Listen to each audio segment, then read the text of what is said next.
পারবেন সব।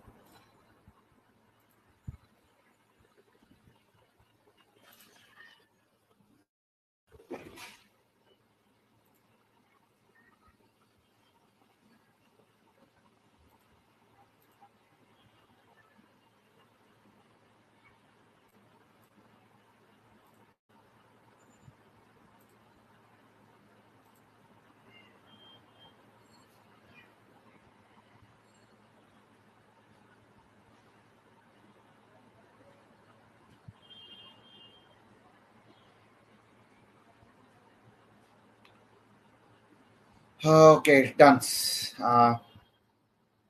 আমরা গত দিন যেটা পড়ছিলাম সেটা হচ্ছে রাদারফোর্ডের পরমাণু মডেলের তোমার যেটা পড়ছিলাম সেটা হচ্ছে রাদারফোর্ডের পরমাণু মডেল এবং রাদারফোর্ডের পরমাণু মডেলের আলফা কণা বিচ্ছুরণ পরীক্ষা, তাই তো? আলফা কণা বিচ্ছুরণ পরীক্ষা করছিলাম, তাই?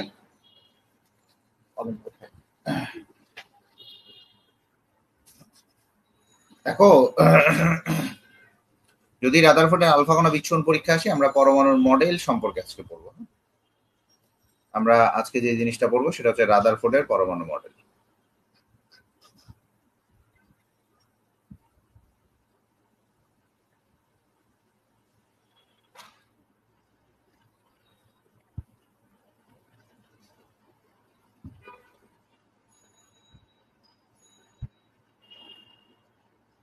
রাদারফোর্ডের পরমাণু মডেলটা ভালো করে বুঝবা। আচ্ছা, রাদারফোর্ডের পরমাণু মডেলটা সর্বপ্রথম যেটা আবিষ্কার হয়েছিল সেটা হচ্ছে যে 1911 সালে আবিষ্কার করছিল। ঠান্ডা মাথায় বুঝবা, 1911 সালে আবিষ্কার করছিল। 1911 সালে আবিষ্কার করছিল। এটার অপর নাম হচ্ছে সোলার সিস্টেম মডেল। কেন সোলার সিস্টেম মডেল?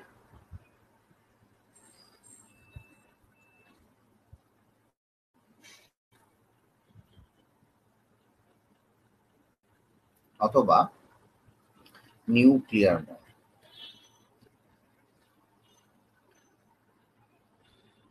ভালো করে বুঝো, এটার অপর নাম হচ্ছে সোলার সিস্টেম মডেল, অথবা এটাকে অনেক সময় তুমি নিউক্লিয়ার মডেলও বলতে পারো। ঠিক আছে, কি বলা হয়? নিউক্লিয়াস আবিষ্কার করছিলাম বলে এটাকে নিউক্লিয়ার মডেলও বলা হতে পারে। তাহলে যদি তোমাকে প্রশ্ন করে রাদারফোর্ডের পরমাণু মডেলের অপর নামটা কি, পারবা না? যদি তোমাকে প্রশ্ন করে রাদারফোর্ডের পরমাণু মডেলের অপর নাম কি, আচ্ছা ভাইয়া কেন সোলার সিস্টেম মডেল বলা হয়, এটা যদি তোমাকে বলে কেন সোলার সিস্টেম মডেল বলা হয়, তাহলে তুমি বলবা এটা হচ্ছে সৌর জগতের সাথে তুলনা করছে। সৌর জগতের সাথে তুলনা করছিল।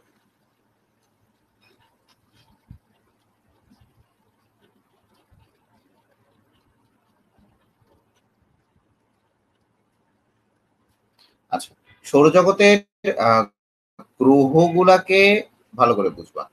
সৌরজগতের যে গ্রহগুলা ছিল সেই গ্রহগুলাকে পরমাণুর ইলেকট্রনের সাথে তুলনা করছিল। ঠিক আছে, সূর্যের চারদিকে ঘূর্ণায়মান গ্রহগুলার মতো পরমাণুর ইলেকট্রনগুলা তার কেন্দ্রস্থ নিউক্লিয়াসের চারদিকে নিজ অক্ষে ঘূর্ণায়মান থাকে। ঠিক আছে, নিজ অক্ষে ঘূর্ণায়মান থাকে, সে এইটা কথা বলছিল।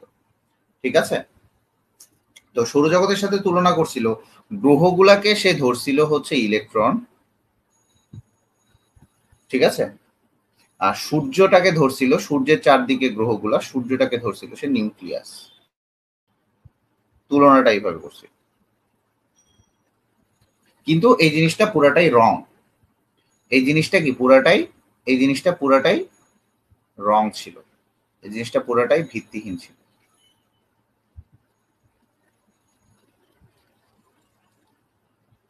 যদি তোমাদের প্রশ্ন থাকে ভাইয়া কেন ভিত্তিহীন ছিল কেন, আচ্ছা ভিত্তিহীন থাকার দুইটা কারণ হচ্ছে, এক হচ্ছে ভিত্তিহীন ছিল দুইটা কারণে।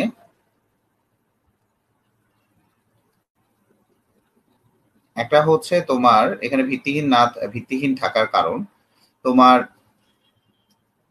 গ্রহগুলো চার্জ নিরপেক্ষ।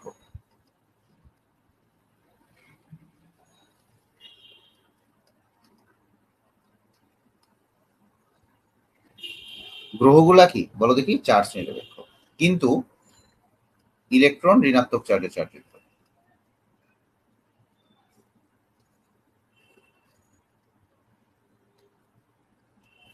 ইলেকট্রন কি ঋণাত্মক চার্জে চার্জিত।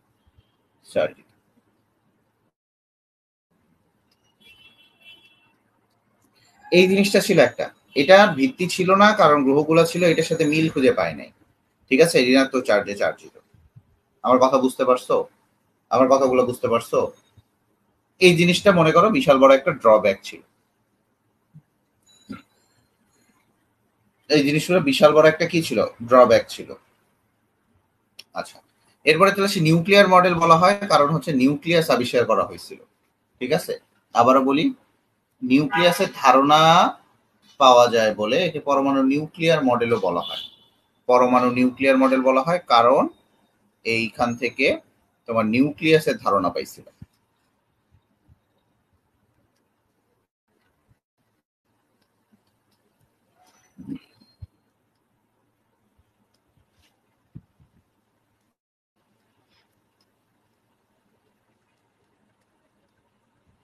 গিয়েছিল। ঠিক আছে, এই জিনিসটা ক্লিয়ার হয়েছে সবার? বলো, এই জিনিসটা ক্লিয়ার হয়েছে?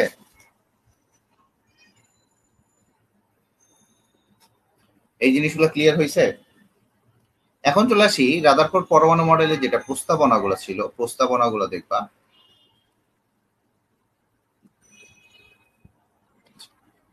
আমি যা পড়াই এর বাইরে কোনো কোশ্চিন যাবে না। আচ্ছা, তুমি আমার পড়ার পরে বইটা পড়বা একবার রিডিং, আমার খাতাটা আমার তোমার নোটটা এবং বইটা পড়বা, বইটা পড়ার পর চলে যাবা রয়্যাল গাইডের এমসিকিউ। রয়্যাল গাইডের এমসিকিউ, আবারও বলি, রয়্যাল গাইডের এমসিকিউ পড়বা, দেখবা যে তুমি বস, দেখবা তুমি বস হয়ে গেছো ইনশাআল্লাহ। আচ্ছা, তো প্রস্তাবনাগুলো আমি তোমাকে বলি। প্রস্তাবনা সর্বপ্রথম বলছে গোলাকার পরমাণু কেন্দ্রস্থলে একটা ধনাত্মক চার্জ বিশিষ্ট ভারী বস্তু থাকে। এই যে এটা হচ্ছে গোলাকার একটা পরমাণু, তোমরা দেখতে পাচ্ছ এখানে গোলাকার পরমাণু। সেখানে তোমার চার্জ বিশিষ্ট একটা কি থাকে বলো দেখি, ভারী বস্তু থাকে। এই ভারী বস্তুটার নাম দিছিল সে নিউক্লিয়াস। এই নিউক্লিয়াসেই সমস্ত ভর কেন্দ্রীভূত থাকে। প্রস্তাবনাগুলো বলবা, এটা প্রস্তাবনাগুলো বই থেকে ভালো মতো পড়ে নিবা। তাহলে কি বলছে, সে নিউক্লিয়াস সম্পর্কে ধারণা দিছে। নিউক্লিয়াস, নিউক্লিয়াস, এই নিউক্লিয়াসটা কি একটা ভারী বস্তু, ভারী বস্তু যেখানে পরমাণু সমস্ত ভর কেন্দ্রীভূত থাকে, যেখানে পরমাণু সমস্ত ভর কেন্দ্রীভূত থাকে।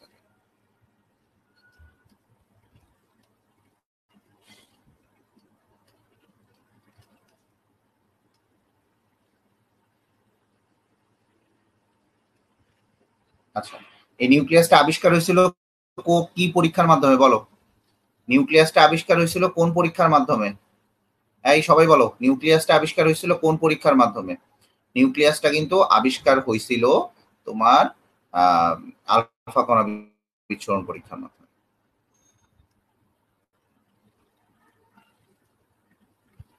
নিউক্লিয়াসটা আবিষ্কার হয়েছিল কোন পরীক্ষার মাধ্যমে বলো দেখি? আলফা কণা বিচ্ছুরণ পরীক্ষার মাধ্যমে। ক্লিয়ার হয়েছে?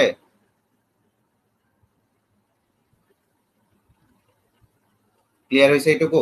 আচ্ছা, এটা গেল হচ্ছে প্রথম প্রস্তাবনা। দ্বিতীয় প্রস্তাবনা তার কি ছিল? দ্বিতীয় প্রস্তাবনা এবং ছিল যে পরমাণুটা হয় হচ্ছে নিরপেক্ষ। সেই আবিষ্কার করছে পরমাণু নিরপেক্ষ। নিরপেক্ষ পরমাণু সম্পর্কে ধারণা দিয়েছিল বিজ্ঞানী রাদারফোর্ড। এই ইনি বলছিল যে পরমাণুতে প্রোটন এবং নিউট্রন সংখ্যা, আবারও বলছি, ইনি বলছিল প্রোটন এবং নিউট্রন সংখ্যা সমান। সরি, নিউট্রন বলি, ইলেকট্রন সংখ্যা সমান। প্রোটন এবং ইলেকট্রন সংখ্যা সমান। প্রোটন এবং ইলেকট্রন সংখ্যা সমান।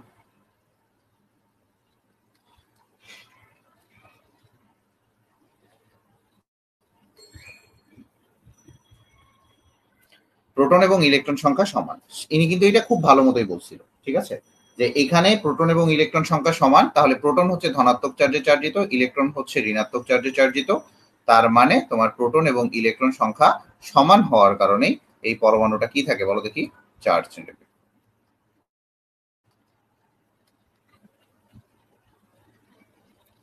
চার্জ নিরপেক্ষ থাকে। ঠিক আছে, প্রোটন এবং ইলেকট্রন সংখ্যা সমান থাকার কারণেই পরমাণুটা কি থাকে? চার্জ নিরপেক্ষ। আচ্ছা, এরপরে তিনি বলছিল যে এখানে কেন্দ্রমুখী বল এবং কেন্দ্র বিমুখী বল দুইটা তোমার কি থাকে, সমান থাকে। আচ্ছা, একটা পরমাণুতে মনে করো এটা একটা পরমাণুর নিউক্লিয়ার, পরমাণুর কক্ষপথ চিন্তা করবা। কক্ষপথে ইলেকট্রন গুলা চলাচল করে, মনে করো এই ইলেকট্রন গুলা চলাচল করে স্পর্শক বরাবর, স্পর্শক বরাবর চলাচল করে, স্পর্শক বরাবর চলাচল, ঠিক আছে? এগুলা হচ্ছে স্পর্শক বরাবর, ইলেকট্রন গুলা স্পর্শক বরাবর চলাচল করে।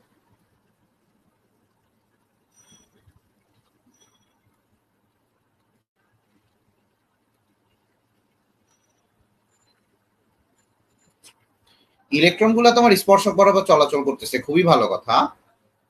এখন দেখো, মনে করো এটা ইলেকট্রন,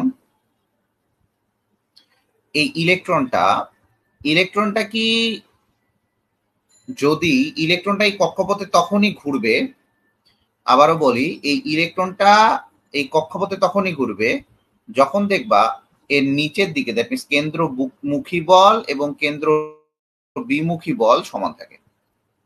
কেন্দ্রমুখী বল কি রে তাহমিদ আহনাফ, কয় বছর পর ক্লাস করতেছিস তুই? তোকে থাপড়ানো উচিত খালি তোকে। কয় বছর পর আসছিস ক্লাস করতে? দেখো, এটা কেন্দ্রমুখী বল এবং কেন্দ্র বিমুখী বল সমান। এই যে কেন্দ্রের দিকে যে বলটা, ভালো করে বুঝবা, কেন্দ্রের দিকে যে বল, এটাকে বলা হচ্ছে কেন্দ্রমুখী বল।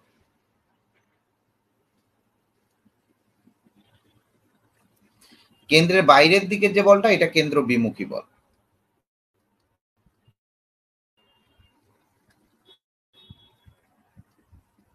আচ্ছা, ধরে নাও তোমার এটা একটা বন্ধু, এ তোমাকে নিচের দিকে টানতেছে। ও সরি, তোর তো ডেঙ্গু হয়েছিল, তুই তো বাচ্চা গেছিস, আলহামদুলিল্লাহ। এ আরেকটা বন্ধু, এখানে তোমার একটা বন্ধু আছে, এখানে আরেকটা বন্ধু আছে। তো এই যে বন্ধুগুলা, ওয়ালাইকুম আসসালাম, যাক সবাই আসছে আলহামদুলিল্লাহ, ভালো। এই বন্ধুগুলা, এ তোমাকে বলতেছে 7 নিউটন বলে টানতেছে, এ তোমাকে 7 নিউটন বলে টানতেছে, ঠিক আছে? এ তোমাকে 7 নিউটন বলে টানতেছে, এ তোমাকে 7 নিউটন বলে টানতেছে, ঠিক আছে? যখন তোমাকে এরকম 7 নিউটন বলে এ টানবে, 7 নিউটন বলে এ টানবে, তার মানে তোমার অবস্থানটা কি থাকবে? স্থির থাকবে। তেমনি ভাবে যদি কেন্দ্রমুখী বল এবং কেন্দ্র বিমুখী বল সমান হয়, তখনই এই যে এখানে যে ইলেকট্রনটা আছে, সেই ইলেকট্রনটা একটা জায়গায় স্থির অবস্থানে থাকবে। না হলে দেখবা যে হয় ভিতরের দিকে চলে আসছে, না হয় বাইরের দিকে চলে যাচ্ছে। তাই কেন্দ্রমুখী বল এবং কেন্দ্র বিমুখী বলটা কি হয়? সমান হয়। এখন চলে আসি কেন্দ্রমুখী বল এবং কেন্দ্র বিমুখী বল।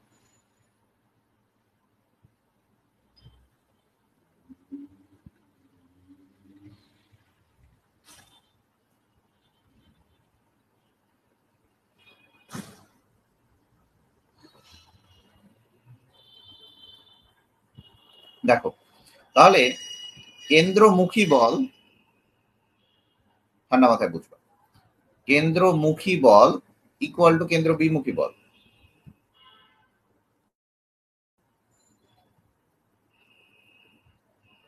আচ্ছা, এখন আসি কেন্দ্রমুখী বলটা কি জিনিস।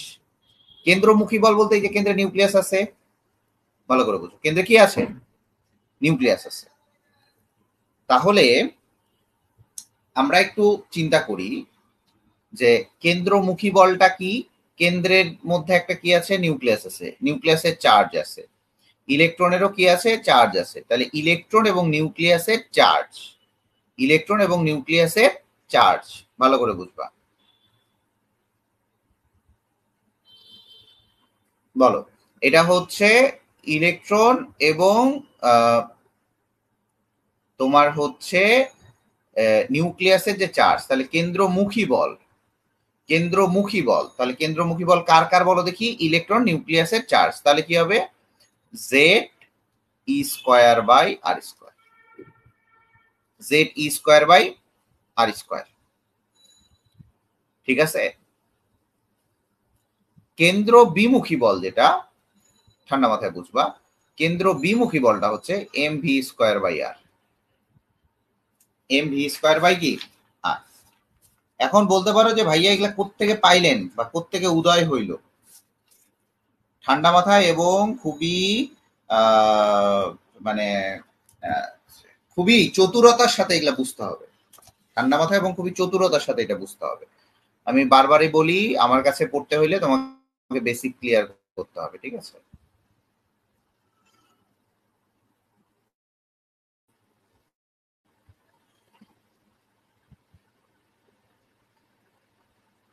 দেখো, তো কেন্দ্রমুখী বলটাই চলে আসে। তো খুবই ভালো কথা। আমি যদি হাইড্রোজেন পরমাণুর জন্য ধরি, ফর হাইড্রোজেন অ্যাটম,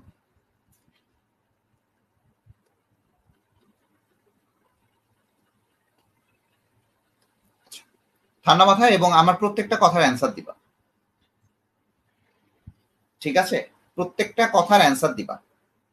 আচ্ছা, প্রত্যেকটা কথার অ্যান্সার যদি না দাও তাহলে আমি এই জায়গায় পড়ায় মজা পাবো না। হাইড্রোজেন অ্যাটমের পারমাণবিক সংখ্যাকে আমি কি দ্বারা প্রকাশ করছিলাম বলো? পারমাণবিক সংখ্যাকে কি দ্বারা প্রকাশ করছিলাম? হাইড্রোজেন অ্যাটম বাদ দিলাম, যে একটা পরমাণু, এটা হাইড্রোজেন অ্যাটম বাদ দিতাম, আমি একটা পরমাণুর ক্ষেত্রে ধরি, for atom, for an atom. For an atom, যদি এখানে আমি পারমাণবিক সংখ্যাকে কি দ্বারা প্রকাশ করছিলাম? পারমাণবিক সংখ্যাকে কি দ্বারা প্রকাশ করছি বলো?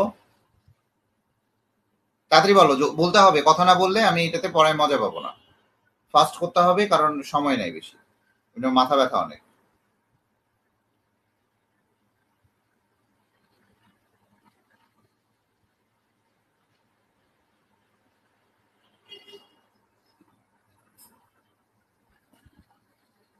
তাড়াতাড়ি বলেন স্যাররা, তাড়াতাড়ি বলেন ভাই।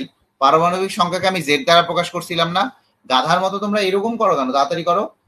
তাহলে তোমার মনে করলাম যে প্রোটনের চার্জ, মনে করো প্রোটন ইকুয়াল টু, আমি প্রোটন ইকুয়াল টু, যেহেতু প্রোটন ইকুয়াল টু, আমি প্রোটন আর ইলেকট্রন যেহেতু সমান, তাহলে আমি প্লাস ই ধরলাম। প্রোটনটাকে আমি কি ধরলাম? প্লাস ই ধরলাম। তাহলে আমার এই যে মাঝখানে, এই যে মাঝখানে থাকে, এটা চার্জ কি হবে বলো দেখি? এই যে মাঝখানে মোট ধনাত্মক আধানের পরিমাণ কি হবে? অতএব নিউক্লিয়াসে মোট ধনাত্মক আধানের পরিমাণ কি হবে বলো দেখি? নিউক্লিয়াসে মোট ধনাত্মক আধানের পরিমাণ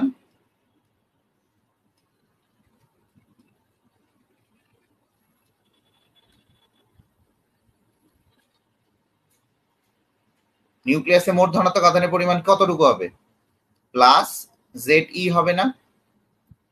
প্লাস জেড ই হবে কিনা ভালো করে বুঝবা। প্লাস জেড ই হবে কিনা সেটা জাস্ট তাড়াতাড়ি বলো ভাইয়া, দেরি করা যাবে না।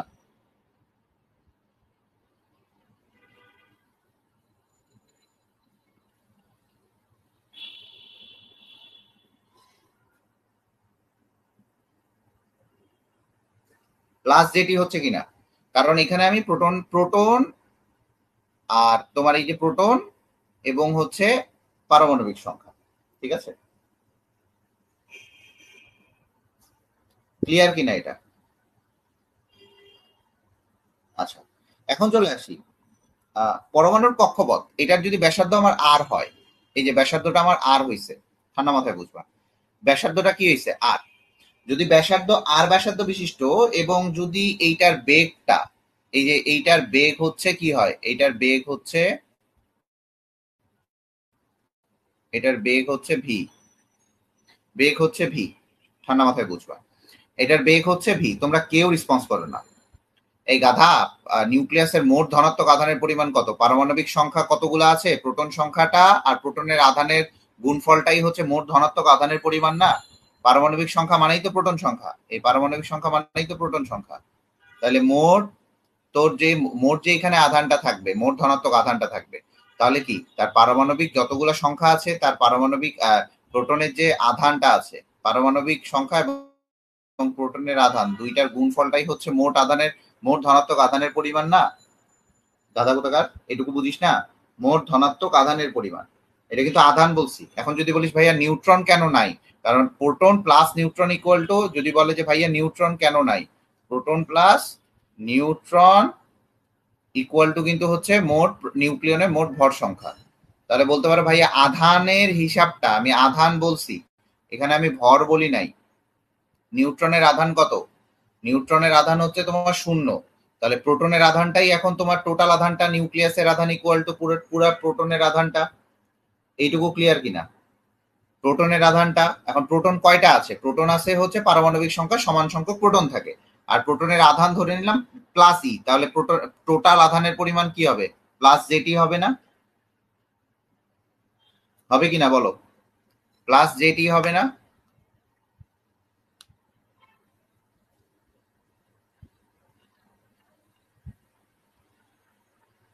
হবে কিনা সেটা বলো,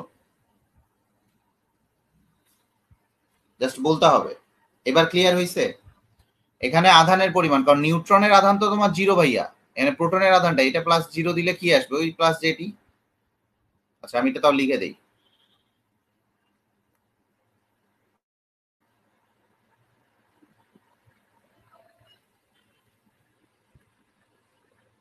প্রোটন,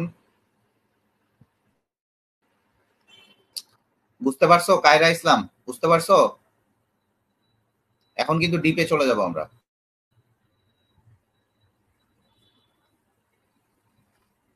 আচ্ছা চলে আসি।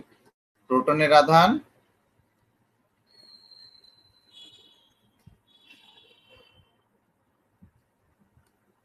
প্লাস নিউট্রনের আধান।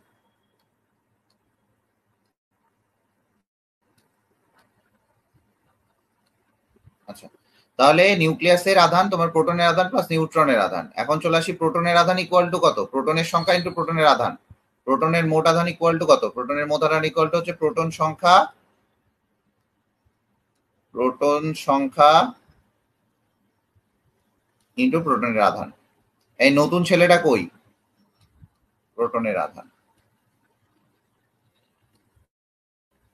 প্লাস নিউট্রনের আধান হচ্ছে জিরো। তাহলে তুমি ইজিলি বুঝতে পারতেছো, নিউট্রনের আধান যেহেতু জিরো আসতেছে, প্রোটন সংখ্যা হচ্ছে এখানে জেড, আর প্রোটনের আধান হচ্ছে তোমার প্লাস ই, তাহলে plus E plus zero equal to আসতেছে হচ্ছে প্লাস জেটি। ক্লিয়ার এইটুকু? নিউক্লিয়াসের আধানের কেন্দ্রে মোট আধানটা কতটুকু? এইটুকু ক্লিয়ার? এইটুকু ক্লিয়ার কিনা বলো? এইটুকু ক্লিয়ার হয়েছে সবার? পাঁচজন আছো, পাঁচজনের ক্লিয়ার হয়েছে কিনা বলো? ভাই এরপরে রেকর্ডেড ক্লাস করে কিছু বুঝবা না, আবারও বলে রাখতেছি, রেকর্ডেড ক্লাস করে কিছু বুঝবা না, লাইভ ক্লাস করতে হবে। এখন চলে আসি, এইটুকু ক্লিয়ার কিনা বলো? এইটুকু ক্লিয়ার? একদম ভেঙে বুঝাই দিছি যে প্রোটনের আধান, আবারও তোমাকে বলি, এই যে প্রোটনের আধান, এই যে প্রোটন সংখ্যাটা, এখানে এখানে কয়টা প্রোটন আছে? এখানে প্রোটন আছে হচ্ছে পারমাণবিক সংখ্যা সমান সংখ্যক প্রোটন আছে, পারমাণবিক সংখ্যা সমান সংখ্যক প্রোটন আছে। তাহলে প্রোটনের মোট আধান কয়টা? যতগুলা প্রোটন থাকে ইন্টু তার আধান, এই যে যতগুলা প্রোটন আছে ইন্টু তার আধান, প্লাস নিউট্রনের সংখ্যা হচ্ছে জিরো প্লাস জেটি। ঠিক আছে? কায়রা ইসলাম, এই ইয়ে কোথায়? ওই যে ওই ছেলেটা কোথায়? এই তাহনাফ, চিটাগাং এর ছেলে, বুঝছো এবার?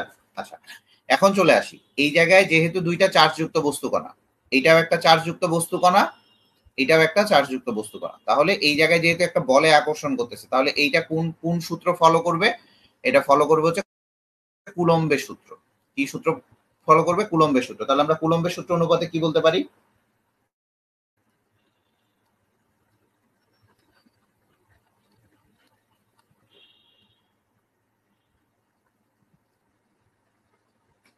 কুলম্বের সূত্র অনুসারে আমরা কি বলতে পারি বলো দেখি? কুলম্বের সূত্র অনুসারে আমরা লিখতে পারি না যে হচ্ছে দুইটা বস্তু যে বলে আকর্ষণ করছে, এটা হচ্ছে একটা হচ্ছে প্রোটনের আধান, প্রোটনের আধান, আরেকটা হচ্ছে ইলেকট্রনের আধান। ঠিক আছে? বাই কি? দুইটা চার্জযুক্ত বাই হচ্ছে আর স্কয়ার, তোমরা তো এটাই জানো। তোমার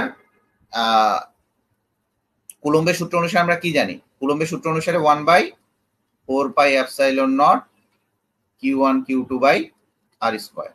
তাহলে এটা আমার কনস্ট্যান্ট। আচ্ছা, তাহলে এইটা হচ্ছে প্রোটনের আধান ধরে নিলাম, এটা হচ্ছে আমার ইলেকট্রনের আধান ধরলাম। ভালো করে বুঝবা, এই Q1 কে আমি ধরে নিলাম প্রোটনের আধান, Q2 কে ধরে নিলাম আমি ইলেকট্রনের আধান, আর নিচে আর² তো আছেই, এই যে আর², কুলম্বের সূত্র অনুসারে। তাহলে এই জায়গায় আমার প্রোটনের আধান কত আসছে? জেড ই ইন্টু হচ্ছে ই, ইলেকট্রনের আধান আমি ধরে নিলাম ই, ওটা প্লাস মাইনাসটা ধরার দরকার নাই, আমি ডিরেক্টলি ই ধরে নিলাম, ঠিক আছে, বা চার্জ যেটাই বলো না কেন। হ্যাঁ, চার্জের গুণফলের সমানুপাতিক, দূরত্বের বর্গের ব্যস্তানুপাতিক, তাহলে এটা আর স্কোয়ার। তাহলে দেখো চার্জের গুণফলের সমানুপাতিক, তাহলে এখান থেকে তোমার কি আসলো, Z E square by R square. এটা হচ্ছে তোমার কিভাবে আসলো, এটা হচ্ছে এই যে কেন্দ্রের দিকে যে বলটা, কেন্দ্রের দিকে বলটা কাজ করতেছে কার সাথে, নিউক্লিয়াসের সাথে। এই ইলেকট্রনের বলটা কাজ করতেছে কার সাথে, নিউক্লিয়াসের সাথে। এই জন্য কেন্দ্রমুখী বল, এই যে এইটার দিকে যে বলটা, এটার দিকে যে বলটা, এই বলটার কথা বলছি, ঠিক আছে। আমার কথা বুঝতে পারছো? আমার কথা মনে হয় বুঝতে পারছো, ঠিক আছে। এরপরে চলে আসি, তাহলে এটা Z square by R square আসবে। তাহলে জেড ই স্কোয়ার বাই কি আসবে বলো দেখি, আর স্কোয়ার আসবে। তাহলে এই জায়গাটাতে তুমি ইজিলি বুঝতে পারতেছো এটাই হচ্ছে কি কেন্দ্রমুখী বল,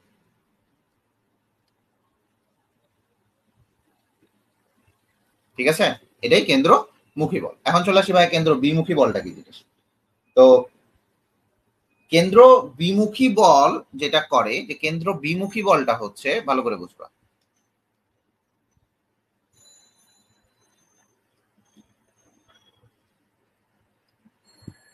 এটাকে বলা হয় সেন্ট্রিফিউগাল ফোর্স, ঠিক আছে, সেন্ট্রিফিউগাল ফোর্স। এবং এই কেন্দ্রের বিমুখী বলটা হবে এম ভি স্কোয়ার বাই আর। কারণ এই যে তোমার এখানে যে বেগটা আছে, এটা একটা বেগে ঘুরতেছে, বাইরে থেকে তো ওকে কেউ অ্যাট্রাকশন করতেছে না, এইটুকু আর M V square by r, ঠিক আছে, m V square by r, এইটুকু বল হচ্ছে সে কেন্দ্র বিমুখী। দ্যাট মিনস এই বাইরের দিকে যে তোমার হচ্ছে ফোর্সটা সে ফিল করতেছে, সেটা হচ্ছে M V square by r. এইটুকু ক্লিয়ার কিনা? এখন বলতে পারো ভাইয়া এমটা ভিটা কি জিনিস, এমটা কি জিনিস। আচ্ছা, এখানে আমি বলে দেই, এমটা হচ্ছে ইলেকট্রনের ভর, মানে এম হচ্ছে ইলেকট্রন এর ভর।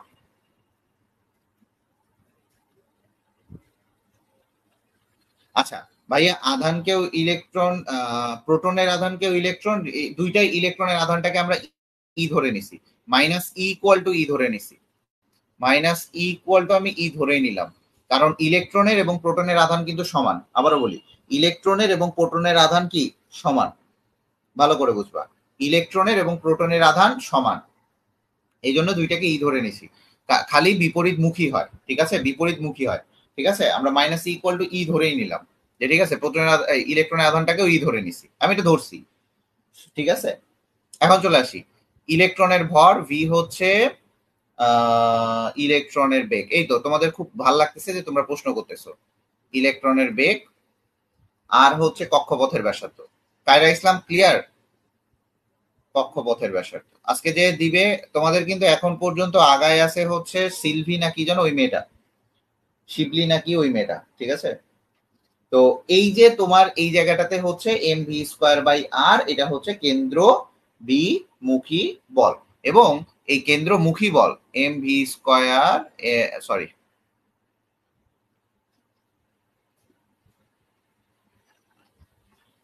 M V square by r is equal to হচ্ছে z E square by R square. এই দুইটা সবসময় সমান হয়। এইটা সমান থাকার কারণে ইলেকট্রন গুলো ঘূর্ণয়ন কালে,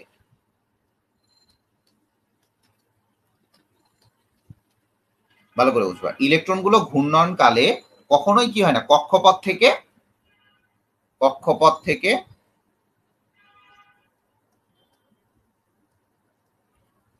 সরে যায় না। মানে কক্ষপথে এসে অবস্থান করে, সে এক কক্ষপথ থেকে অন্য কক্ষপথে শক্তি বিকিরণ করে জাম্প করতে পারে, কিন্তু কক্ষপথ থেকে, এই কক্ষপথ থেকে যদি মনে করো ছিটকে গেল, তো ছিটকে যাবে না, ঠিক আছে। এটুকু ক্লিয়ার হয়েছে? এটুকু ক্লিয়ার হয়েছে?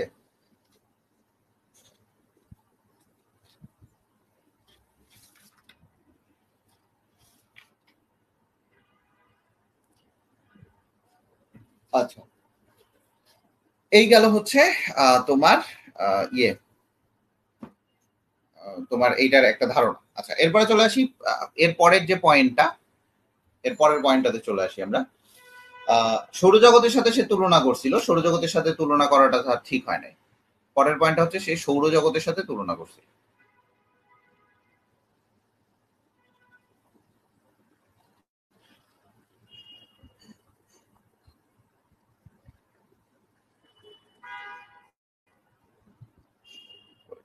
কিন্তু এই ধারণাটা ভুল ছিল, ধারণা ভুল ছিল, আমি একটু আগেই বলে দিছিলাম, ধারণা ভুল ছিল।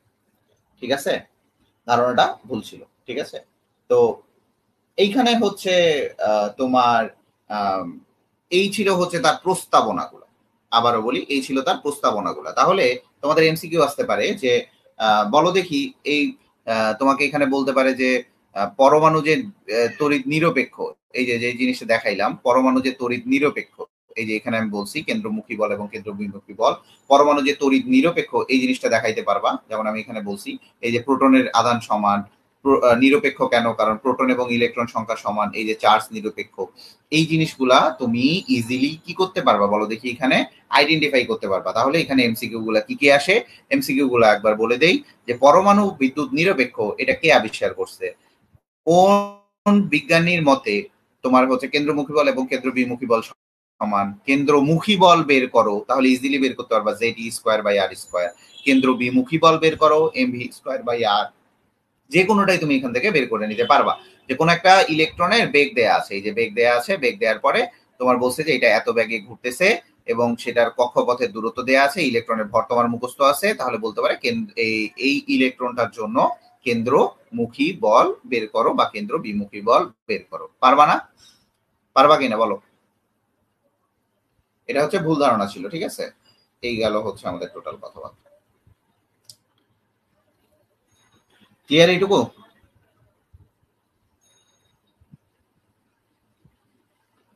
এটুকু ক্লিয়ার কিনা বলো? আচ্ছা, এখন চলে আসি এর সীমাবদ্ধতা কোনগুলা।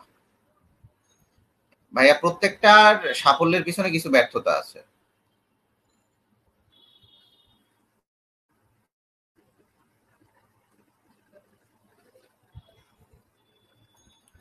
সীমাবদ্ধতায় চলে আসি।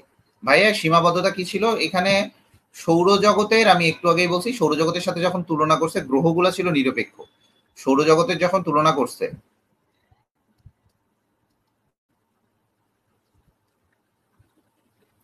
তখন আমরা যখনই বলতে পারি গ্রহগুলা ছিল নিরপেক্ষ, মানে চার্জবিহীন, বাট ইলেকট্রন ঋণাত্মক চার্জে চার্জযুক্ত। তার মানে সৌরজগতের সাথে প্রথমেই তার তুলনা করাটা কি হয় নাই? সঠিক হয় নাই। প্রথমেই তুলনা করাটা কি হয় নাই বলো? সঠিক হয় নাই। ক্লিয়ার এটুকু? সৌরজগতের সাথে তুলনা করা তার কি হয় নাই? সঠিক হয় নাই। আচ্ছা, এখন আসি ম্যাক্সওয়েলের তড়িৎচুম্বক তত্ত্ব।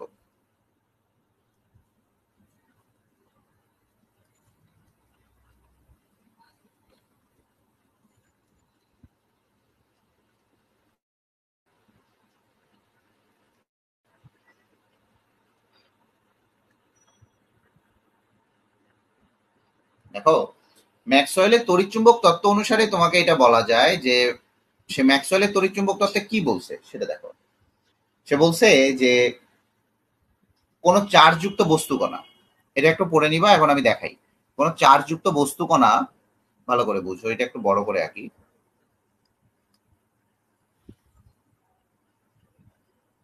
দেখো, কোন চার্জযুক্ত বস্তু কণা যখন কোনো কিছুকে কেন্দ্র করে ঘুরে, ভালো করে বুঝবো, কোন চার্জযুক্ত বস্তু কণা কোন বৃত্তাকার পথে ঘুরতে থাকলে, যখন বৃত্তাকার পথে ঘুরতে, সে কি করে রীতিমতো চার্জটা বিকিরণ করতে করতে করতে করতে করতে শেষ পর্যন্ত কেন্দ্রে পতিত হয়। যদি কেন্দ্রেই পতিত হইতো, যদি কেন্দ্রেই পতিত হইতো, তাহলে পরমাণুর অস্তিত্ব থাকতো না, পরমাণুর অস্তিত্ব থাকতো না।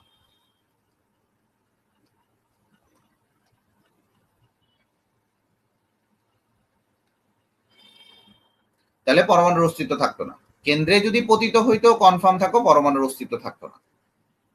কেন্দ্রে পতিত হয় না, কেন্দ্রে পতিত হয় না, তাহলে ভালো করে বুঝবা, কেন্দ্রে পতিত হয় না, নিউক্লিয়াসের দিকে পতিত হয় না। তার মানে যদি ইলেকট্রন এই পাশে ঘুরে, তাহলে ইলেকট্রন একটা চার্জযুক্ত বস্তু কণা, সে নিউক্লিয়াসকে কেন্দ্র করে ঘুরতেছে, সে তখন কি করবে, সে ইলেকট্রনটা এই পাশে ঘুরতে ঘুরতে ঘুরতে ঘুরতে চার্জটা বিকিরণ করতে করতে করতে করতে শেষ পর্যন্ত নিউক্লিয়াসে পতিত হবে। কিন্তু আলটিমেটলি নিউক্লিয়াসে সেটা কখনোই পতন ঘটে না। তাহলে তোমার নিউক্লিয়াসে কখনোই পতন ঘটবে না। ঠিক আছে, ক্লিয়ার? ক্লিয়ার এইটুকু? ক্লিয়ার এইটুকু? ম্যাক্সওয়েলের তড়িৎচুম্বক তত্ত্ব ক বা ক্ষয়ের জন্য খুবই ইম্পর্টেন্ট, ক্ষয়ের জন্য খুবই ইম্পর্টেন্ট, কমার্সের জন্য খুবই ইম্পর্টেন্ট এটা। এরপরে চলে আসি, সীমাবদ্ধতা গেল, এরপরে আরো আসি। এখানে হাইড্রোজেন পরমাণুর বর্ণালী, হাইড্রোজেন বর্ণালী বা এক ইলেকট্রন বিশিষ্ট বর্ণালী, হাইড্রোজেন বর্ণালী যদি না বলো তাহলে এক ইলেকট্রন বিশিষ্ট বর্ণালী সে ব্যাখ্যা করতে পারে না।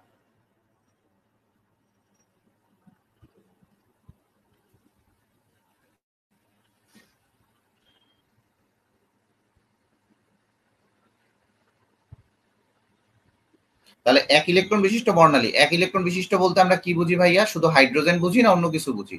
এক ইলেকট্রন বিশিষ্ট আমরা হাইড্রোজেন বুঝি, হিলিয়াম প্লাস বুঝি, লিথিয়াম 2+ বুঝি, এগুলাও কিন্তু এক ইলেকট্রন বিশিষ্ট। যদি তোমাকে বলে যে লিথিয়াম 2+ এর বর্ণালী, ভালো করে বুঝবা, লিথিয়াম 2+ এর বর্ণালী কি রাদারফোর্ডের পরমাণু ব্যাখ্যা করতে পারে, তখন কি উত্তর দিবা বলো? বা নিচের কোনটির বর্ণালী রাদারফোর্ডের পরমাণু মডেল ব্যাখ্যা করতে পারে না? এক ইলেকট্রন বিশিষ্ট মানে যার একটা ইলেকট্রন আছে, এক ইলেকট্রন বিশিষ্ট বর্ণালী মানে যার একটি ইলেকট্রন আছে।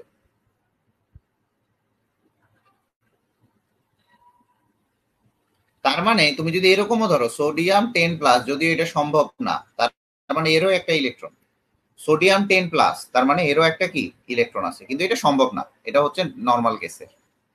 ক্লিয়ার এইটুকু? বলো ক্লিয়ার কিনা বলো।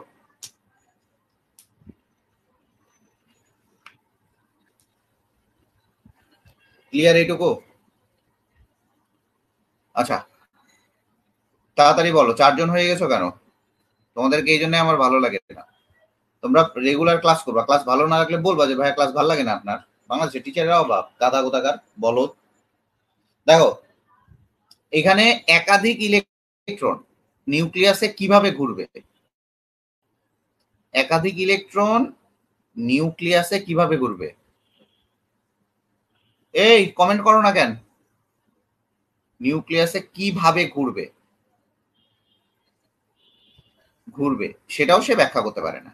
একাধিক ইলেকট্রন নিউক্লিয়াসে কিভাবে ঘুরবে সেটাও সে ব্যাখ্যা করতে পারে না। আচ্ছা এরপরের দিকে চলে আসি, কক্ষপথ, কক্ষপথের আকার আকৃতি সম্পর্কে ধারণা দেয় না। আকার বা আকৃতি সম্পর্কে, আকার বা আকৃতি সম্পর্কে সে ধারণা দেয়।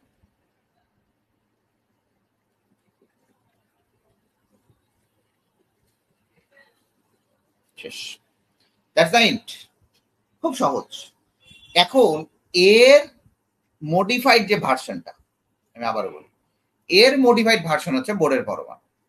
এই যতগুলা ভুল ছিল এই ভুলগুলো ধরার জন্য চলে আসলো বিজ্ঞানী নিলস বোরের পরমাণু।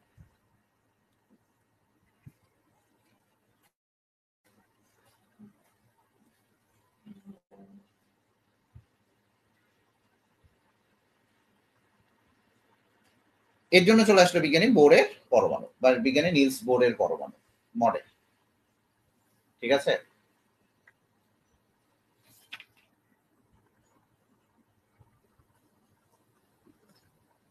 আচ্ছা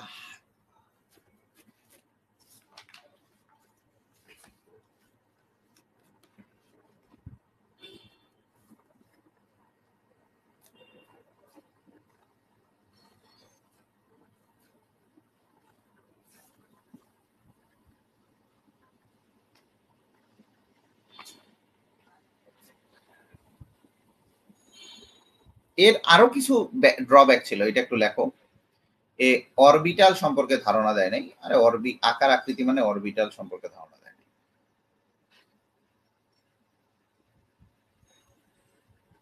এই মডেলটাও ছিল হচ্ছে একটা 2D মডেল, মানে দ্বিমাত্রিক, এটা 3D মডেল ছিল না এটা।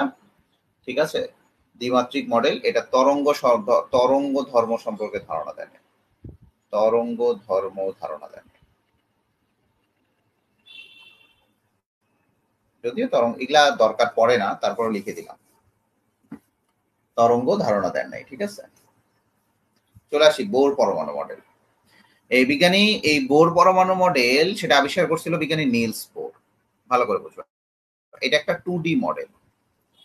কত ডি মডেল? এটা 2D মডেল, তার মানে এটা হচ্ছে দ্বিমাত্রিক মডেল। এটা ভালো করে মনে রাখবা, ঠিক আছে? এটা একটা দ্বিমাত্রিক মডেল। এর এই তোমার নিলস বোর 1913 সালে, ভালো করে বুঝবা, 1913 সালে সে এই মডেলটা আবিষ্কার করে। 1913 সালে আবিষ্কার করে। এবং এইটা নিলস বোর যে ছিল, বিজ্ঞানী বোর, এই বোর ছিল একজন পদার্থবিজ্ঞানী। বোর কিন্তু কেমিস্ট্রি ছিল না, একটা ছিল পদার্থবিজ্ঞানী।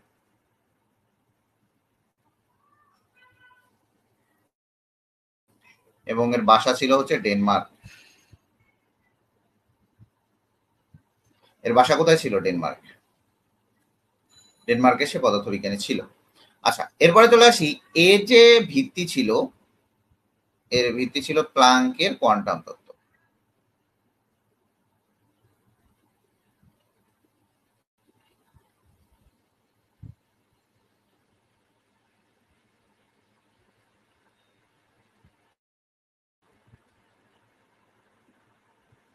এর ভিত্তি ছিল কি বলো দেখি? প্লাঙ্কের কোয়ান্টাম তত্ত্ব।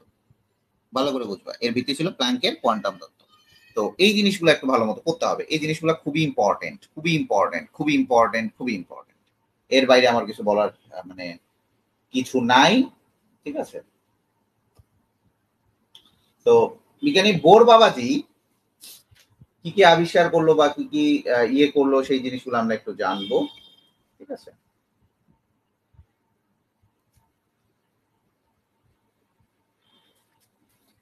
আচ্ছা, তো বিজ্ঞানী বোর বাবাজি কি করলেন এবং কিভাবে কি আবিষ্কার করলেন সেই জিনিসগুলো আমরা জানবো। এখন চলে আসি বোরের পরমাণু মডেল। আমরা পড়ছি বোরের পরমাণু মডেলের কিছু কিছু প্রস্তাবনা ছিল। বোরের প্রস্তাবনা কয়টা ছিল ভাইয়া? বোরের প্রস্তাবনা ছিল হচ্ছে 3টা। ভালো করে বুঝবো, বোর মডেলের প্রস্তাবনা ছিল হচ্ছে 3টা। বোর মডেলের প্রস্তাবনা। তোমরা 4জন কেন দেখতেছো বলো তো? ক্লাস কি ভালো লাগতেছে না? এখন তো মজায় আসবে। ক্লাস কি ভালো লাগতেছে না? হ্যাঁ, ক্লাস ভালো না লাগলে বলবা আমাকে। প্রস্তাবনা ছিল হচ্ছে 3টা।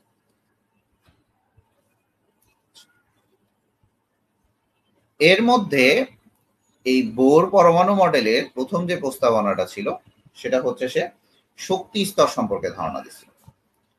কি? শক্তি স্তর সম্পর্কে ধারণা দিছিল।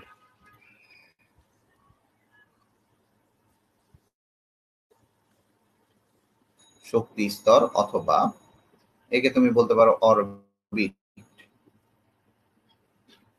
অথবা এটাকে এটাও বলে প্রধান শক্তি স্তর।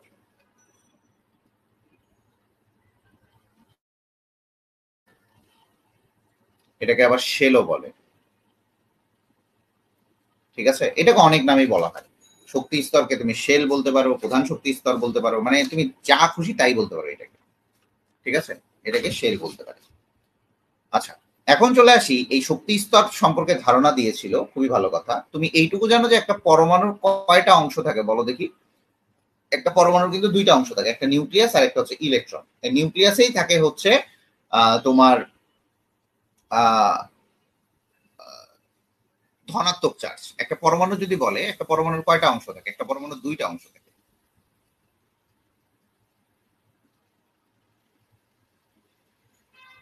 একটা পরমাণুর অংশ কয়টা বলো দেখি? অংশ হচ্ছে 2টা। তার মধ্যে একটা হচ্ছে নিউক্লিয়াস,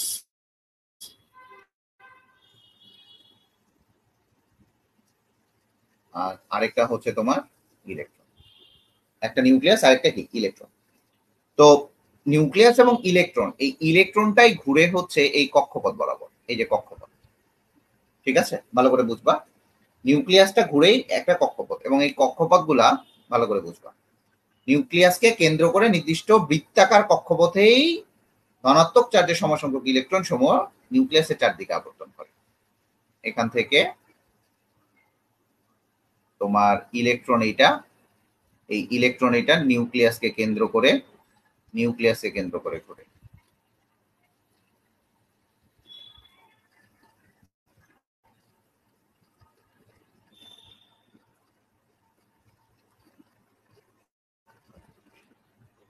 এবং এই যে পথটা আছে, এই পথটা হচ্ছে বৃত্তাকার। এই পথটা কি বলো দেখি? বৃত্তাকার। আবারও বলি, এই পথটা হচ্ছে বৃত্তাকার। এই বৃত্তাকার পথে ঘুরতে পারে। এই যে এটা হচ্ছে নিউক্লিয়াস, ঠিক আছে? তাহলে এখানে শক্তি স্তর সম্পর্কে সে ধারণা দিল, অরবিটাল সম্পর্কে সে ধারণা দিল, এবং সে এটা নামকরণ করলো। এন এর মান যখন 1 তখন সেটাকে বললো কে শেল, এন এর মান যখন 2 সেটাকে বললো এল, এন এর মান যখন 3 সেটাকে বললো এম, এন এর মান যখন 4 সেটাকে বললো এন। তো এই জিনিসগুলা কে এল এম এন, এটা হচ্ছে শক্তি স্তর। শক্তি স্তরের কি দিছিল বলো দেখি? ধারণা দিছিল। ক্লিয়ার এইটুকু? ঠিক আছে। এবং এইটুকু মনে রাখবা, একটা ইলেকট্রন যখন একটা নির্দিষ্ট শক্তি স্তরে ঘুরে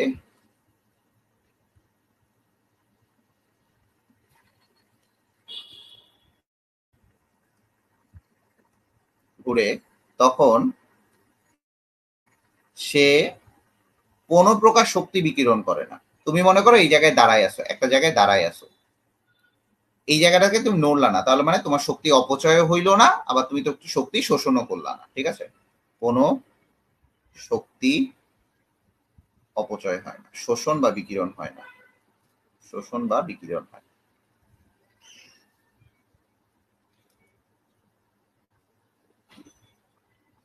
বা করে না, যেটাই বলো না কেন। যখন একটা শক্তি স্তর থেকে অন্য শক্তি স্তরে যাবে তখন সে শক্তিটা বিকিরণ করবে, একটা স্তর থেকে যখন অন্য শক্তি স্তরে যাবে তখন সে শক্তিটা বিকিরণ করবে, ঠিক আছে? এই গেল হচ্ছে আমাদের প্রধান শক্তি স্তর। প্রধান শক্তি স্তর ক্লিয়ার? প্রধান শক্তি স্তর বা শেল ক্লিয়ার হয়েছে? প্রধান শক্তি স্তর বা শেল কি ক্লিয়ার হয়েছে? কে শেল মানে এই এন এর মান। আচ্ছা, প্রধান শক্তি স্তরকে, এটা তো বোঝা নাই, প্রধান শক্তি স্তরে সবসময় এন দ্বারা প্রকাশ করা হয়, এন দ্বারা প্রকাশ করা হয়, ডিনোটেড বাই এন, এন দ্বারা প্রকাশ করা হয়।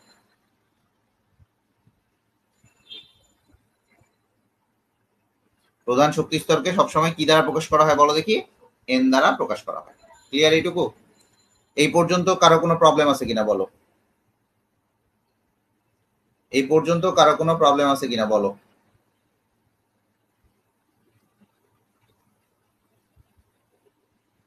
সবার? দেখি একজন দুইজন কমেন্ট করলে হবে না, সবাই কি ঘুমাচ্ছ নাকি? মুড়ি খাচ্ছ নাকি সবাই? দাদার দল সবগুলা, তাড়াতাড়ি বলো, তাড়াতাড়ি বলো।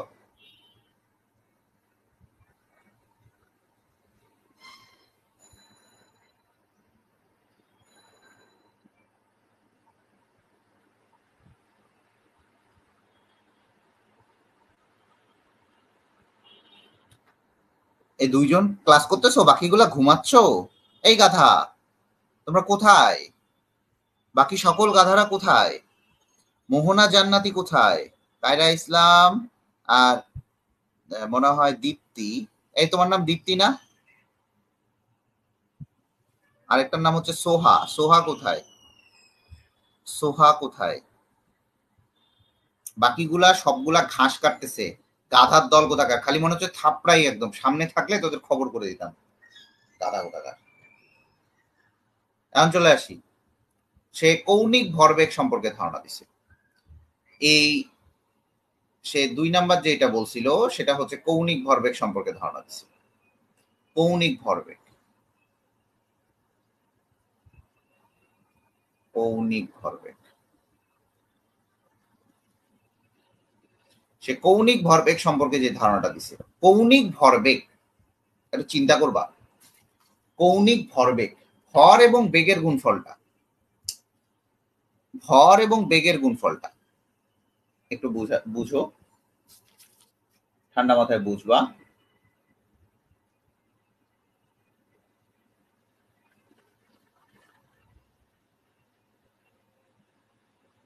তো কৌণিক ভরবেগ, একটা ইলেকট্রন একটা ভি বেগে ঘুরতেছে, এটা একটা ইলেকট্রন, সেটা ভি বেগে ঘুরতেছে। ঠান্ডা মাথায় একটু এটা মানে চিল ভাবে বুঝতে হবে এগুলা, এগুলা তাহলে একবারই পড়লে রেসপন্স করতে হবে তো, নাহলে আমি কেমনে বুঝবো যে তুমি বুঝতেছো না? বুঝতেছো না, আমাকে বুঝতে হবে না। গাধা? আমাকে বুঝতে হবে তো যে তুমি বুঝতেছো জিনিসটা। আমি যদি নাই বুঝি যে তুমি বুঝতেছো কিনা, তাহলে কেমনে কি হবে বলো দেখি।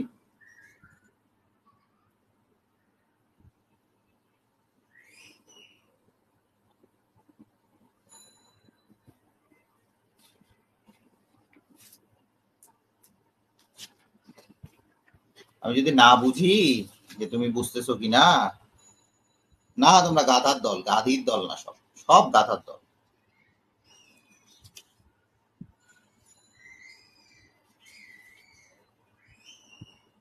ঠিক আছে, সবই গাধার দল।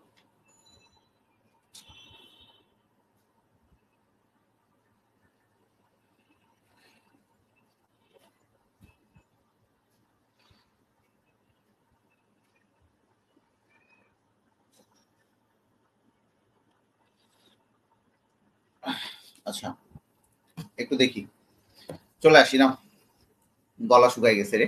নাও তাড়াতাড়ি শেষ করি। দেখো, এইটা হচ্ছে তার ব্যাসার্ধ, এটা হচ্ছে আর ব্যাসার্ধ। এখানে ইলেকট্রনটা যাচ্ছে হচ্ছে ভি বেগে, ইলেকট্রনটা যাচ্ছে ভি বেগে, এই ইলেকট্রনের ভর হচ্ছে এম, ইলেকট্রনের ভর হচ্ছে এম। তাহলে এই জায়গাটাতে কৌণিক ভরবেগ কত হবে? এম ভি আর।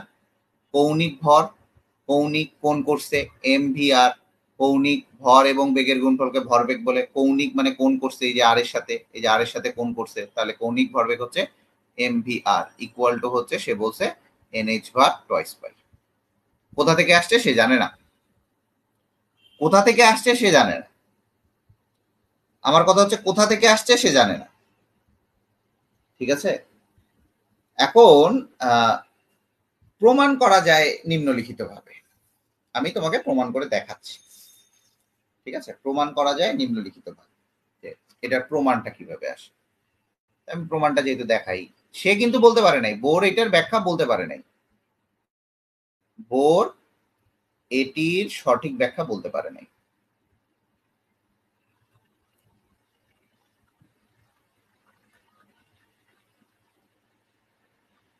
এই তোমাদের স্লাইডে ক্লাস করতে সমস্যা হয়? অনেকে বলে ভাইয়া স্লাইডে ক্লাস করবো না, আবার অনেকে বলে ভাইয়া স্লাইডে মজা। আমাকে দেখা যায় না, আমি এখানে আমার একটা চেহারা লাগাবো, এটা খুব তাড়াতাড়ি এই জায়গায় আমার চেহারাটা লাগাবো, তাহলে তোমরা দেখতে পাবো যে আমিও আসি। তো এইটা হচ্ছে গেল ভর এবং বেগ। ঠিক আছে, তাই দাঁড়া, এত দৌড়াচ্ছিস কেন, আরো একটা আছে। এখন কৌণিক ভরবেগ তুমি ব্যাখ্যা দিছো, এটা যদি আমি প্রমাণটা দেখি, যে ভাইয়া প্রমাণটা দেখান কেমনে প্রমাণ করছে। ওই শোনো, আগের জিনিসগুলা হেভি ট্যালেন্ট ছিল। ওরা এইচ এর মান, এই যে তোমার হচ্ছে এটা কি বলে, রিডবার্গ যে ধ্রুবক, রিডবার্গ ধ্রুবকের মান আইডিয়া করে বলে দিছে, পরে পরীক্ষা করে দেখে ওইটাই মান। আগের জিনিসপত্র ছিল ভালো, বুঝছো না? দেখো না, আগের টিভি ভালো ছিল, আগের টিভি ভালো ছিল। আমি আবার টিভি দেখে করি। মনে করো এটা একটা বৃত্তাকার পথ, এর পরিধি কত? টয়েস পাই আর।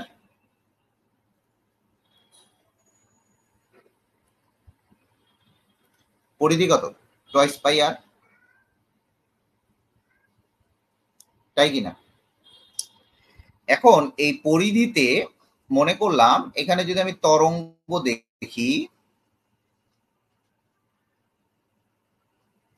এগুলা মনে করো তরঙ্গ হইছে। ঠিক আছে, এটা তরঙ্গ হইছে। তো এখানে আমি মনে করলাম এখানে হচ্ছে এন ল্যামডা সংখ্যক তরঙ্গ দৈর্ঘ্য। এন ল্যামডা হচ্ছে তার কি বলো দেখি, পূর্ণ তরঙ্গ সৃষ্টি হয়েছে। কয়টা পূর্ণ তরঙ্গ সৃষ্টি হয়েছে? এন সংখ্যক পূর্ণ তরঙ্গ সৃষ্টি হয়েছে।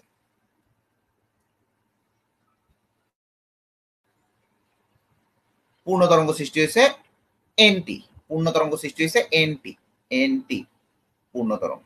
আর এটা হচ্ছে ল্যামডা, তরঙ্গ দৈর্ঘ্য। ঠান্ডা মাথায় বুঝবা। আবার আমরা জানি ইকুয়াল টু হচ্ছে, আমরা জানি হচ্ছে H new, equal two H new, equal two কি এইচ নিউ। এটা হচ্ছে বিজ্ঞানী আইনস্টাইনের ক্ষেত্রে 1 মোলের photon Shakti, 1 মোলের photon Shakti.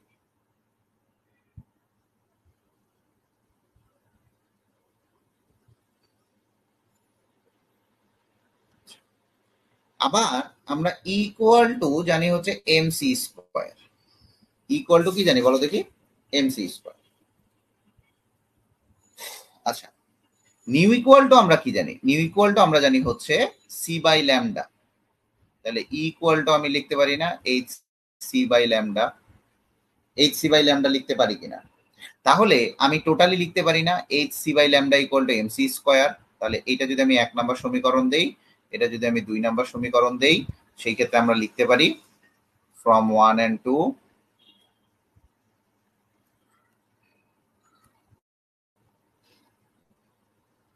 we get hc by lambda is equal to mc square. hc by lambda equal to mc square. ঠিক আছে, এখন চলে আসি এইচসি আর এইচসি কাটা গেল আমার, তাহলে কি থাকে? h by lambda equal to mc। h by lambda equal to কি? mc। তাহলে ল্যামডা ইকুয়াল টু কি আসবে? ল্যামডা ইকুয়াল টু হচ্ছে h by mc আসবে। h by mc আসে। c হচ্ছে আলোর বেগ, এখানে c হচ্ছে কি? আলোর বেগ। তো বেগটাকে যদি আমি আলোর বেগ, যদি আমি বেগকে সি এর জায়গায় আমি ভি ধরি, তাহলে কি আসবে? একটু চিন্তা করবা। ল্যামডা ইকুয়াল টু হচ্ছে এইচ বা এম ভি আসবে। ল্যামডা ইকুয়াল টু এইচ বা এম ভি আসবে। এখন এই জায়গাটাতে ভালো করে বুঝবা, এই জায়গাটাতে এখন এই যে পুরা পরিধিটাতে, এই পুরা পরিধিতে টয়েস পাই আর পরিধিতে, টয়েস পাই আর পরিধিতে এন ল্যামডা সংখ্যক যদি আমার তোমার পূর্ণ তরঙ্গ সৃষ্টি হয়, তাহলে twice pi equal to N lambda আমি লিখতে পারি। এটা মনে করো পুরা বৃত্তে, বৃত্তে কতটা পূর্ণ তরঙ্গ সৃষ্টি হয়েছে, আবার বলি এই বৃত্তে কতটা পূর্ণ তরঙ্গ সৃষ্টি হয়েছে সেটা হচ্ছে এন ল্যামডা সংখ্যক। এন ল্যামডা সংখ্যক পূর্ণ তরঙ্গ সৃষ্টি হয়েছে। তাহলে তোমাকে যদি বলে একটা বৃত্তে কতগুলা কতগুলা পূর্ণ তরঙ্গ সৃষ্টি হইতে, তাহলে বলতে পারো এন। এন দ্বারা আমরা কি বুঝছিলাম বলো দেখি? প্রধান কোয়ান্টাম সংখ্যা বুঝছিলাম না? তাহলে একটা বৃত্তের পরিধিতে তার প্রধান কোয়ান্টাম সংখ্যা সমান সংখ্যক পূর্ণ তরঙ্গ সৃষ্টি হয়। তাহলে কি বলা বলো দেখি? প্রধান কোয়ান্টামের প্রধান কোয়ান্টাম সংখ্যা সমান সংখ্যক পূর্ণ তরঙ্গ সৃষ্টি হয়।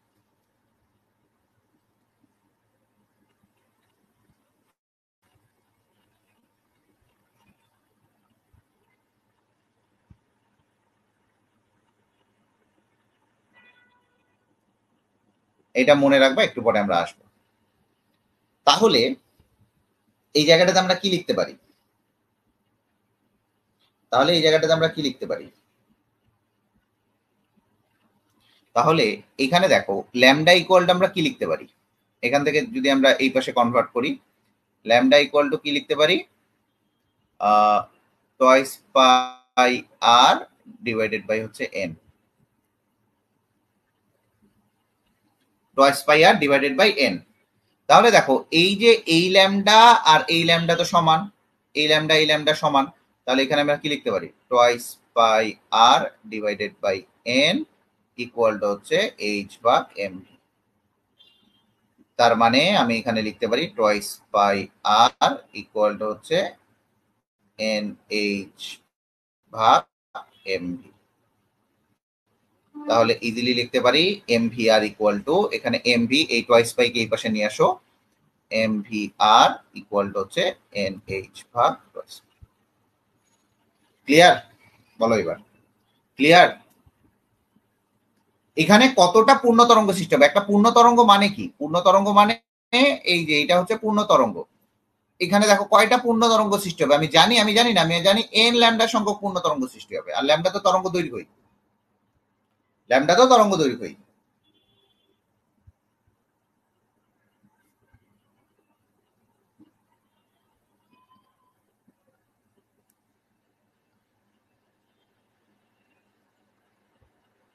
কথা বুঝতে পারছো? এটা কথা বুঝতে পারছো? এবার ক্লিয়ার কোথা থেকে আসছে এটা? M V R equal to N H ভাগ টু। এরপরে চলে আসি আমরা কৌণিক বেগ সম্পর্কে জানবো। এই শোনো, না বুঝে নোট করবা না, দরকার হলে পরে করো, সমস্যা নাই। না বুঝে নোট করবা না। কৌণিক বেগ অনেক সময় মানে কৌণিক বেগ আসে ওমেগা দ্বারা প্রকাশ করা হয়। তুমি কি জানো রৈখিক বেগ ইকুয়াল টু কি পি ইন্টু হচ্ছে আর, এল হচ্ছে রৈখিক বেগ,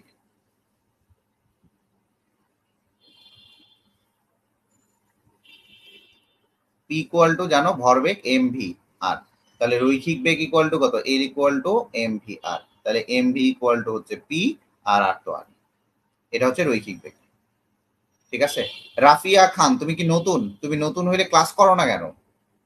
রেকর্ডেড ক্লাস করে কিছু বুঝবা না, আগাবার বলতেছি রেকর্ডেড ক্লাস করে পরে কান্নাকাটি করবো, এসব হবে না। তাহলে চলে আসি আবার রৈখিক বেগের সাথে কৌণিক বেগের সম্পর্ক, L equal to I omega, L equal to I omega, I কি জড়তার ভ্রামক।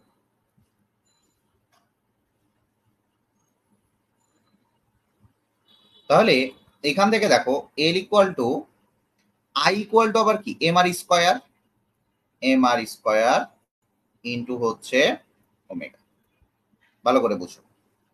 তাহলে ওমেগা ইকুয়াল টু কি হবে, ওমেগা ইকুয়াল টু আসবে হচ্ছে L by M R square. L equal to আবার আমরা কি পড়ছিলাম রৈখিক বেগের ক্ষেত্রে এম ভি আর, তাহলে এম এম কাটা যাবে। কৌণিক বেগের ক্ষেত্রে এম ভি, এটা হচ্ছে রৈখিক বেগের ক্ষেত্রে আর এটা হচ্ছে কৌণিক বেগের ক্ষেত্রে। তবে এল কি রৈখিক বেগ, তাহলে এল ইকুয়াল টু আমরা কি লিখতে পারি এম ভি আর বাই হচ্ছে এম আর স্কয়ার, তাহলে এই এম কাটা আর আর কাটা, তাহলে হচ্ছে ভি বাই আর। এটা আসতে পারে, এটা আসতে পারে যে এখানে তোমার ওমেগা কি, ওমেগা হচ্ছে এখানে কৌণিক বেগ।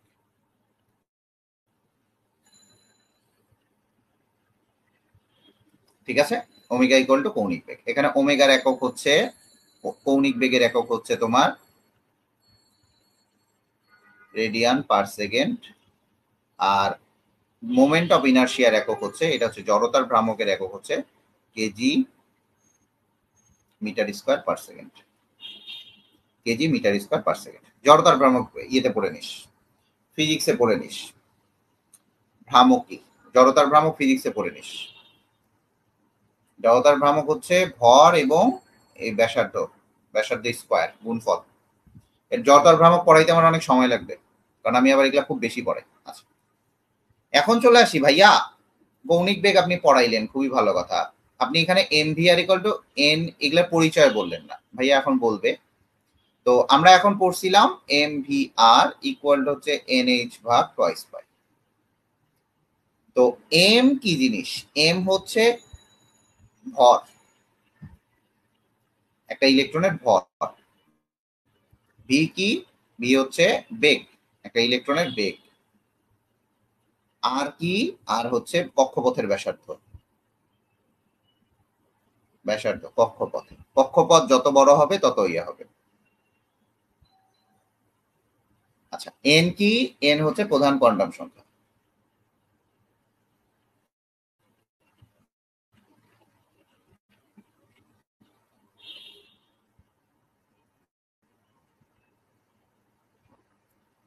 এইচ কি, এই যে এইচ হচ্ছে প্ল্যাঙ্কের ধ্রুবক, এটা করতে হবে। এইচ কি ভাইয়া, এটা হচ্ছে প্ল্যাঙ্কের ধ্রুবক।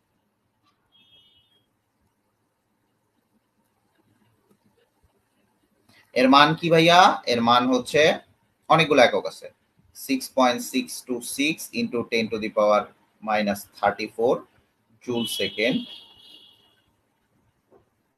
আবার দেখো এই জায়গাটাতে কি আছে, এটা হচ্ছে এসআই একক, সিজিএস এককে আসবে 6.626 into 10 to the power minus 27 erg second, erg second, এটা হচ্ছে সিজিএস একক। তাহলে এই দুইটার মধ্যে আমরা বলতে পারি, এই দুইটার মধ্যে তুমি ইজিলি বলতে পারো 1 জুল ইকুয়াল টু কত 10 to the power 7 erg 1 joule equal to কত 10 টু দি পাওয়ার 7 আর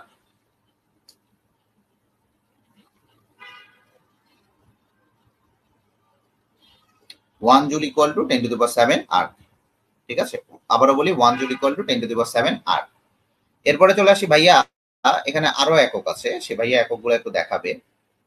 তোমার একক হচ্ছে যদি কিলোজুল সেকেন্ডে আসো, কিলোজুল সেকেন্ড পার মোল, তাহলে 3.99 ইন্টু 10⁻⁻13 কিলোজুল সেকেন্ড পার মোল।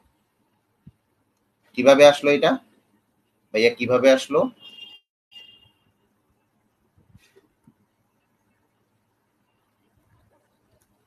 এটা পার মোল, পার মোল, এক মোলের ক্ষেত্রে, পার মোল, এক মোলের ক্ষেত্রে, পার মোল।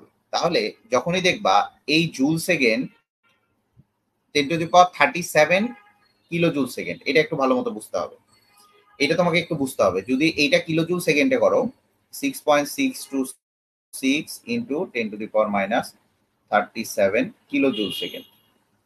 তো এই কিলো জুল সেকেন্ডের সাথে এটাকে মনে করলাম এ, এই এর সাথে যদি তুমি অ্যাভোগাড্রোর নাম্বার 6.023 ইন্টু 10⁻23 গুণ করো, তাহলেই তুমি পাবা, এটাকে আমি ধরলাম বি, তাহলে তুমি পাবা বি এর মান।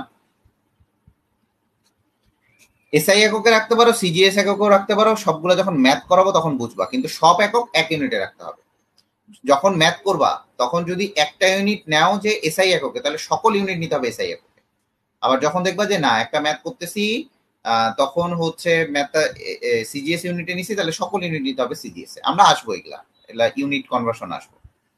এরপরে আসি কিলো জুল সেকেন্ড। তুমি যদি জুল সেকেন্ডে করো তাহলে দেখবা 3.99 ইন্টু 10⁻⁻10 জুল সেকেন্ড পার মোল। এখানে তুমি সেম ভাবেও করতে পারো, আর্ক সেকেন্ড পার মোল 3.99 ইন্টু 10⁻³ আর্ক সেকেন্ড পার মোল। ঠিক আছে, 3.99 ইন্টু 10⁻³ আর্ক সেকেন্ড পার মোল। ঠিক আছে,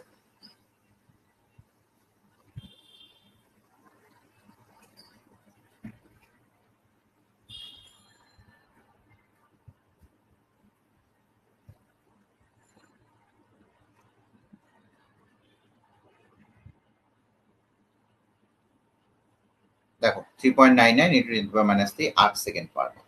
তাহলে তোমার এখানে প্রত্যেকটা এককে আসবে। প্রত্যেকটা একক গুলা কেন ইম্পর্টেন্ট? কারণ এগুলো আমরা ম্যাথ করব, ম্যাথ করার জন্য আসবো। ঠিক আছে, ম্যাথ করার জন্য এই এককগুলো আমার খুবই ইম্পর্টেন্ট। ঠিক আছে, এই পর্যন্তই আজকে থাকবে। আমরা 3 নাম্বার যে রুলসটা সেটা আমরা কালকে শিখবো। কালকে তোমাদের একটা এক্সট্রা ক্লাস হতে পারে, যদি আমি জানাই দিই তাহলে বুঝবা। কালকে পর্যন্ত শিখবো, বেশি আজকে ইয়ে করলাম না, তোমাদের প্যারা দিলাম না। 12টা পর্যন্ত নিতে চাইছিলাম, তো ভাবলাম থাক, তোমরা বাচ্চা মানুষ, তাড়াতাড়ি করে নোটটা করে শেয়ার করে দাও। ইনশাল্লাহ আমাদের নেক্সট ক্লাস আমি খুব তাড়াতাড়ি জানাই দিব। নেক্সট ক্লাস কালকে হবে না পরশুদিন হবে। যদি কালকে হইলে হইলো, নাহলে তো পরশুদিন আমাদের শিডিউল রেডি আছে। আচ্ছা, এই মডেলগুলা শেষ হয়ে গেলে একটা পরীক্ষা নিব। হ্যাঁ, মডেলগুলা শেষ হয়ে গেলে একটা পরীক্ষা নিব। মডেলগুলা শেষ হয়ে গেলে যাক, এক ফাইজলামি করার মেয়ে পাইছি একটা, মোহনা জান্নাতি। মোহনা জান্নাতি ফাইজলামি করার মেয়ে আছে, ভালো, গুড, ভেরি